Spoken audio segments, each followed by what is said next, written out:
And now it gives me great pleasure to call upon Ken Wollack, president of the National Democratic Institute, to read a statement from Oswaldo Paya, founder of the Christian Liberation Movement, the leading force behind the Varela Project, and one of Cuba's most prominent dissidents. Ken?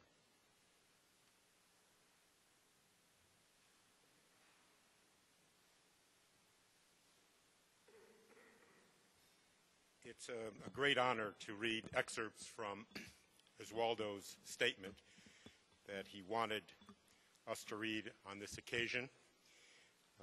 Oswaldo is a close personal friend and the recipient of NDI's Democracy Award in 2002. Thank you for this gesture of solidarity that recognizes the bravery and devotion to the cause of justice and liberty of these Cuban brothers and sisters of ours, Iris and Jorge Luis, and the prisoners of conscience, Ivan, Librado, and Jose Daniel. This last term, prisoner of conscience, is our expression of admiration and gratitude for those who will not be able to participate in, or perhaps not even listen to, what is said here, because they have given their voice, their health, and the best days of their lives for their fellow citizens, Cubans, who today are not free. I could speak of all of these honorees. I could speak of a brother, Jose Daniel Ferrar Garcia, one of the leaders of the Christian Liberation Movement, who has dedicated himself to this just cause since his early youth. But for this same reason, I can, should, and have the honor and pleasure to speak about all of these Cuban prisoners of conscience. Why are they imprisoned?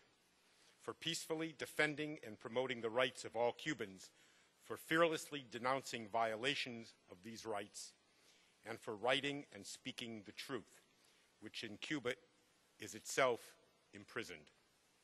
The prisoners of conscience in Cuba were convicted based on false premises, accused of working for your government, when in fact they were only working so that Cubans could freely choose their own democratic government.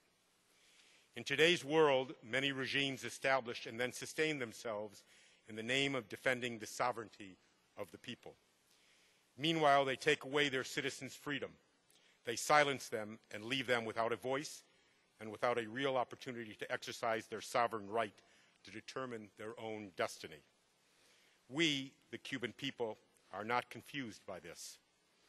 We want to be, and always will be, an independent country, and we do not wish to live any other way.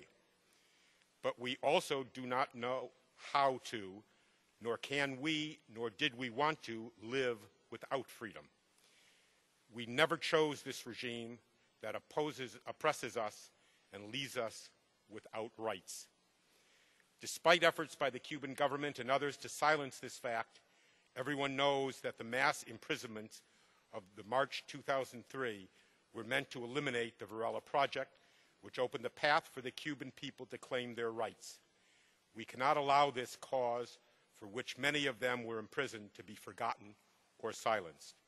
We will not abandon the Varela Project because Cubans still do not have their fundamental rights, and because many inside and outside of Cuba are struggling peacefully to hold high that torch of hope and determination. No tyrannical power nor group of powers can make us abandon this path. To do so would be to forget Jose Daniel and all of our brothers and sisters in prison. To do so would be to forget our own people who are now without freedom, and we will not forget them, like the Hebrew people in the captivity never forgot Jerusalem. If you wish to support our people, support with your voice and with your heart the path of peace and reconciliation that leads us unmistakably to freedom and to the rights that we Cubans want for ourselves. Thank you, dear friends. Oswaldo Jose Paya, Sardinias.